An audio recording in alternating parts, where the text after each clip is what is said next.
Welcome to the Generational Audit Masterclass. This has been long coming, and I am so grateful for each and every one of you who made it. Our main focus today is about the concept, the hidden patterns shaping our lives, our leadership, our relationships, our money, and our future. Whether you know it or don't, whether it's conscious for you or unconscious, the life you're living today is being shaped by invisible patterns that you inherited, patterns that you adopted, patterns that you created for survival. And what I have discovered in 6 years of doing this work is that until you see those patterns, you'll keep reproducing them in every area of life. And I mean relationships, money, leadership, parenting, health, business, everywhere pretty much that you show up, you will show up with the patterns that are running right now. This work is work that I didn't just start doing out of the blue. When I was 13, my mother practically broke down. At the time, I didn't understand what really had happened. We watched a powerful woman disappear with all her dreams. My mom was the most hardworking woman I knew. She was the most resourceful woman I knew. She was a woman who did as much as anyone could do. She got married at 17, had 8 babies by 40. And by 40, when my mom got a mental breakdown, I was only 13. I had no idea what had happened. But years later, I began noticing patterns that seemed to go through my family that were mirrored from both my dad and mom. So I began to see my sisters, women who carried too much, women who put everyone first, so like the mentality of self-sacrifice, women who shock absorbed all the problems around them. So when there's a problem, you could kind of see my sisters taking responsibility, stepping in to help, stepping in to save the day. So I realized the pattern in my family where people made money and that money left as quickly as it arrived. I observed women who became indispensable in everyone's life, but quietly exhausted themselves. I saw the patterns in my siblings. I watched them very closely as I grew up because I got very interested in what happened to my mom. And if I'm being honest, I saw these patterns in myself. From time to time, I took on too much. From time to time, I struggled to delegate. It's like everybody just slowed me down. So if anything needed doing, I'll just jump on it. There was this belief I had that if I worked harder, if I pushed harder, if I carried more, everything would somehow stay together. For a long time, these patterns were celebrated. People, as we grew up, celebrated these patterns as leadership, responsibility, competence, achievement. They were celebrated. I began to realize that the same strength that I had also were my bottlenecks in some instances. I began to see the hidden cost of the patterns I had inherited. I began to see my power struggle or the struggle to have control, what that was doing in my relationships. I began to see what it was doing when I had a business and I couldn't delegate activities to the very people I had hired to help me. I began to notice the benefit of my strength, but I also began to realize that if I kept going, there would be no reason or no fulfillment from all of the achievements. Different circumstances, I had the same emotional architecture, taking on too much, controlling the results, an obsessive desire to achieve more, and a lot of logic was going on for me. So at some point, I felt like I was disconnected from my heart and I lived in my head. I began to look back and see how my dad had somehow demonstrated, groomed us, or helped us adopt these patterns. Good grades were celebrated. Accuracy was, people clapped for you if you did things accurately. My dad literally celebrated people who came first in class, second in class, third in class. There was this obsessive desire to excel because that came with some kind of reward. I began to watch this very closely. And I started to ask a question at some point. What if the greatest risk to our future is not what happens to us, but what we unconsciously do, not question? I began to seriously think about this question. What if the greatest risk to my future is not what happened to me, but what I unconsciously did not question, but took on as a badge of honor, as a name, as a culture, as a belief, as a pattern?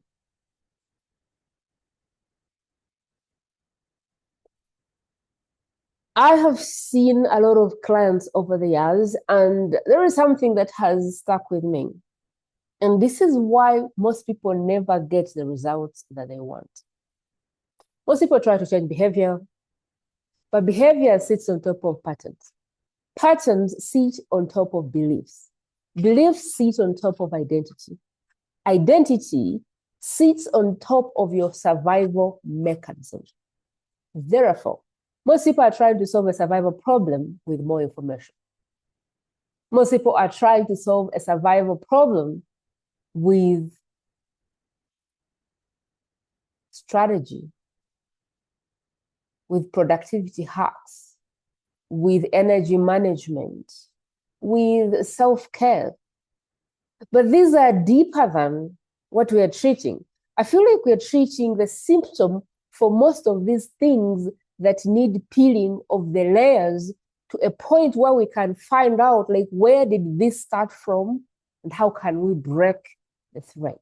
So as I have observed over the last 15 years, there are three sources of patterns. Number one, inherited patterns. What we learned from the women before us or from the people before us. Maybe we had, maybe we saw, maybe we modeled, or maybe we were taught. Like my dad told me that if I was to make it in life, I had to be a doctor, engineer, or lawyer. Anything out of that, my dad called it failure. So what I learned from my dad is being a hyperachiever and working so hard to achieve success was the way in life. He made it clear. But I also observed him. I also saw what he did, and he modeled certain things for me. When I looked at my mom, what she modeled for me was self-sacrifice. When I looked at my mom, what she modeled for me was save, and don't leave. When I looked at my dad, what my dad modeled for me was live in the moment. There's a lot of things that I saw, that I had, that I just picked up even without being told about them. But I didn't know at the time that I had taken these things and really made them blueprints in my own life. And this determined my beliefs about marriage, about money, about power, about leadership, about how conflict is dealt with, about rest, about success, about receiving, asking for help, about so many things. And in this moment, I want you to pause and I want you to ask yourself, what did life teach you about safety? As you were going through life and life was happening, what did life teach you about safety? From what I have seen, most people think that we have personalities. Most people look at you and they say, that's her character, that's her personality. But when I look at people and I look at how they behave, I see adapted mechanisms. When I look at myself in the mirror, what I have been to learn and observe and interrupt is the mechanisms that I adopted as I grew up. Protective strategies that I developed over time to help me belong, to help me stay safe, to help me avoid pain, or even gain approval. Many of them were celebrated, and so I ended up overstretching that muscle. Many of them helped me succeed up to this point. My ability to be a hyperachiever is what brought the ambition that possibly brought us to this point. My ability to use logic was celebrated so much when I was in school. And my ability to be relentless about the things I wanted is possibly why I ended up finding my own path in life. But these things helped me until they did not. I'll tell you some of the things that I saw in myself and saw in my family. Achievement was rewarded, success was celebrated. But somewhere along the way, what I learned is that if I'm successful, then it creates worth. I would achieve, people would clap. I would achieve, people would celebrate me. And so I kept on achieving and achieving and achieving. And at one point, I found myself in a job, climbing the ladders, and it just felt like so shallow. I found myself at a point where I asked the question, is this all there is to life? I felt like I was just climbing the ladder for the sake of climbing the ladder. There was no purpose, there was no fulfillment, there was no joy, there was no soul. It was just a job. I had become so good at going through the interviews and climbing the ladders. But one day I looked in the mirror and I said, is this all there is?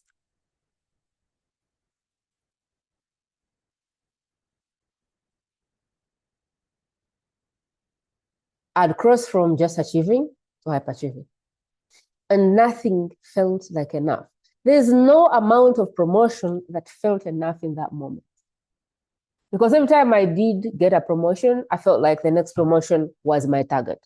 So I would cross from this department to this department and I would kind of go, oh, that's my next thing. I would get there and I would go, that's my next thing. It was like just a goal of climbing, but the climb never had an end to it. I had to ask myself a question like, when does this all end? And that is when I put in my resignation and quit corporate Africa. When I look at my sisters, I see some patterns of avoidance. Keeping the peace at every cost. At some point, I think that we are told that when we avoid difficult conversations, we can get peace, we can get acceptance, we can get love. So we get obsessed with being peacekeepers. We learn to avoid difficult conversations, uncomfortable emotions, and conflict. But today, when you look in the mirror, you might find that the very conversations that you're avoiding, the very emotions that you're afraid to deal with, the very things that you're afraid to face are the things that are going to create a freedom that you desire. But up to what point do you avoid? Because if you keep avoiding, like in a marriage, it becomes a dysfunctional marriage. There's no growth if you're not able to face difficult conversations. There's no growth even as a leader if you're not able to face difficult conversations with the people that work for you. So there is that pattern of avoidance, which I do not know who taught us that and how we learned that, but I can see it in the family and it's affecting people massively. Then there is a few of my siblings who picked up the perfectionism mentality. I call it the stickler. Getting things right was rewarded. Being accurate was rewarded. It was rewarded in school, it was rewarded in society, it was rewarded at home. People celebrated you for being accurate. So somewhere along the way, you learn that perfectionism protects you from being criticized. Now, you take this to a whole new level and it becomes the standard. Standard for you, but also a standard for those around you who don't have the same thread. You spend too much time criticizing others because they can't measure up to your standard. You miss opportunities. And what may begin to happen is you see people around you practically walking on eggshells.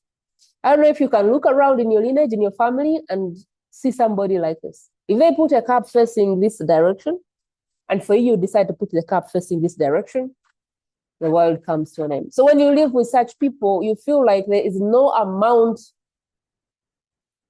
of adjustment that is enough for them because their normal is up to those ends. But where did we learn that being perfect was the standard? Most of my family members, including myself, picked up the hyper-rational mentality, which is an obsessive tendency to process everything logically. Being intelligent was rewarded. My dad celebrated you, clapped for you when you became the first in class. The school celebrated you and clapped for you when you became the first in class. When you got that first grade, when you got accepted in the best schools. Even the school system was set in such a way that being intelligent, being the first in class or the second in class or getting first grade was rewarded. And so those people who did get good results ended up in the best schools. Thinking was valued. Memorizing things was celebrated. That is all logic. But somewhere along the way, we learned that thinking was safer than feeling because not many people rewarded your ability to process emotion. Now, empathy, vulnerability, emotional connection became very strange territories. And this has been a territory that I have had to sit in and learn from zero. A lot of my work to a certain point was all in the head, logic, thinking, solving problems. But there came a point where empathy was the real thing I needed, where being vulnerable was the very thing that I needed, where being connected to other people was the very thing that was stopping me from making the impact that I wanted to make in the world. I remember hiring a coach who said, Prima, the gap between where you are now and where you want to be in terms of impact and influence in the world is your ability to break the wall and let others in. She looked at me and said, Prima, you built a wall around yourself where you stop emotions from going in, where you stop meeting the people that you're helping emotionally, and they can feel the wall. And she said, whatever you're looking for, whether it's your next level in marriage, whether it's your next level in terms of impact, whatever it is, Prima, you're looking for, you're going to get it when you break that wall. I didn't even know I had that wall. But where did all this come from? Logic. Intelligence was rewarded. Thinking was valued. Cramming was valued. And so I don't know how I connected that. And I thought, or I decided that being in my head was safer than being in my body. Somehow along the way, I crossed the line from being rational, which is what the world was celebrating, and I became hyper-rational. And that hyper-rational began to work against me. The other mechanism or pattern that I see in my lineage is the restless. Innovation was rewarded, momentum was celebrated, productivity was the thing that everyone wanted in people. But somewhere along the way, it's like some of my family members learned that staying busy kept discomfort at bay, that staying busy was actually a good thing. For some of my siblings, for some of my relatives, slowing down is uncomfortable. Silence is torture. Rest is unsafe. So you can imagine people walking around busy, just being busy. And what can happen is you can struggle to be present with the people that you cherish and love, and you can struggle to experience life. They feel uncomfortable sitting with themselves. It's incredibly uncomfortable to process what they feel. So they just keep running away from their feelings. If you're married to somebody like that, you would know the experience of that. They'll pay for a nice vacation, but on that vacation, they'll be 90% on their phone. They are not capable of enjoying the moment. So no matter how much money you make, how much successful you are, you may feel like life is just empty. Initially, these patterns served us. Initially, they protected us. Many of them helped us succeed. But over time, what once protected us began to feel like limits. The question is, what happens if I never stop to question these patterns? And you know what happens when you don't question the patterns? You pass them on. Whatever is not dealt with is passed on to the next generation. What remains unconscious gets repeated. The child of a hyperactive person learns that love is earned through performance. So they keep performing. The child of a controller learns that carrying everything is normal. So they keep carrying everything and everybody around them through their life. The child of an avoider learns that difficult conversations are dangerous. So they spend their entire life avoiding them. The child of a stickler learns that mistakes are unacceptable. So they spend their entire life preparing and being perfect. The child of a hyper-rational learns that thinking is safer than feeling, so they spend a lot of time in their head. And they try to solve heart problems with head logic. Being hyper-rational will not help in situations that involve relating with others. As a hyper-rational, you will struggle to connect emotionally with other people, no matter what area of life we're looking at. The greatest gift you can give the next generation is not more money. It's not more opportunities. It's not even better advice. It's our willingness to choose consciousness. It's our willingness to be able to see the patterns for what they are, because seeing the pattern is the first step to consciousness. When you can see the pattern, then a choice becomes possible. A choice becomes possible, then the future can change.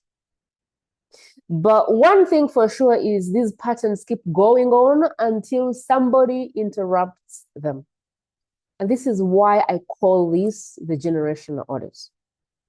The question at this point may not be, what pattern do I have? I think the better question that I want you to go away with is, what stops with me? By now, I believe you're beginning to recognize yourself and the patterns that may be running in your lineage. Whether that's hyper-achieving, hyper-rational, restless, controller, avoider, stickler, whatever the pattern is. Sometimes these patterns show up in money, they show up in relationships, they show up in your health, they show up in professional life. These patterns show up in different areas of life. They leave clues in every area of life. So if you're looking at every area of your life, you may begin to see a pattern in yourself, in your family, going backwards, because they show up in how we steward money, in how we lead, in how we show up in relationships, in how we show up as parents. They show up anywhere life asks us to become more conscious. Institutions like parenting, institutions like marriage, institutions like leadership. Life asks us to become the woman that can create the generation that we want in those areas. The goal of this audit is not to judge the pattern. It is to bring it to our awareness. It is to see it, because seeing this pattern is the first step of consciousness. If we see it, we can shift it. The pattern ends with us, and we can give the new generation a chance to live differently. So I wanted to contemplate on these questions in our break. I want you to write them down if you can, or I'm going to put them in the chat, and I want you to contemplate on them. What problems keep repeating in my life?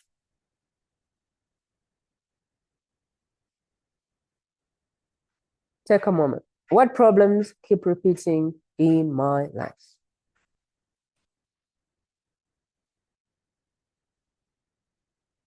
What is the source of arguments in my relationships? Most of these patterns show up in romantic relationships. So I want you to go there and I want you to say, what is the pattern that keeps showing up in my romantic relationships? Other relationships apply, but I feel like the romantic relationship really brings out these patterns more. What is the thing that you've been arguing with your spouse over and over and over again for 10 to 15 years? Because most couples fight over the same thing. I need to ask a second question, which is, where did I first learn this pattern?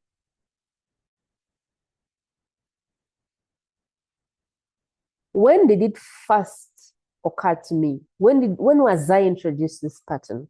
Did I see it? Did I hear somebody? Did I just adopt it? Was I taught it? Where did I first learn it?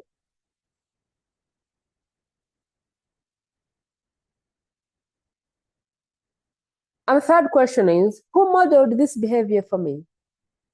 Sometimes what we've done is model. Somebody doesn't even say anything or tell us anything, but we model. Who modeled this behavior for me?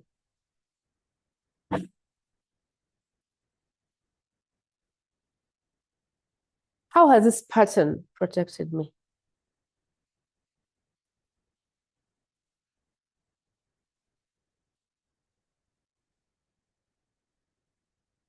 What is this pattern costing me now? I've dropped this in the chat. You can look at them. You can contemplate on them. Take your time. I think the deeper question is, who must I become to create the life I desire and to sustain that life? The deeper question is, what identity am I being invited to take on? And that might come with putting some things down. The level of reflection that this work desires or requires is not for everyone. But there comes a time when you're standing at the edge of your new chapter or next chapter and you know it. There comes a time when a woman can feel the life ahead of them requires a different version of who they are now. Not a better woman, not a more successful woman, but a woman that has let go of everything that is not her. A woman that is no longer living from inherited patterns or unconscious conditioning. There comes a time when the woman that is going to step in that next chapter is a woman who knows what she's ready for and has the courage to navigate the path. It's certainly not for everyone. There will be a time when this work is not for you. But if this is for you, if this masterclass showed you a pattern that you can no longer ignore, your next step is very simple. Go to Facebook, type Prima Job, and message me the word audit. I personally invite you to take the Generation Audit Assessment, and together we will sit and I'll help you identify the dominant patterns shaping your life. Together we'll determine whether turning points, the identity project, or private mentorship is the right step for you if you're ready to create your next chapter consciously. As this video stays up for some time and the work gets wider and wider, the way that you get into the audit may be different. So the best way to see the next steps is to see the pinned comments, because in the pinned comments, I always put the relevant way to get the audit. I can only do as many audits as a human being. So at some point, the link may change to a community, to a calendar, to a team. It really depends on how many people are going through the work. So for your next step, simply go to comment number 1, and there should be a clear way to take your next point. If you feel like this masterclass has revealed a pattern to me that I'm no longer willing to ignore. The goal of this work is non-awareness. It is pattern interruption. And this begins the moment you decide that the pattern stops with you. The moment you decide that the next generation is going to be different because you decided to break the pattern, to interrupt the pattern. The moment you decide that money problems end with you, that relationship problems end with you, that whatever the cycle, whatever the pattern in your generation stops with you. Thank you so much for spending your time today. If you know anyone whatsoever that needs to listen to this masterclass, it would be my greatest honor if you shared it. The more women get this class, the more we can get this work out there in the world, and the better chance we can give the future generation. I appreciate you. Have a good one.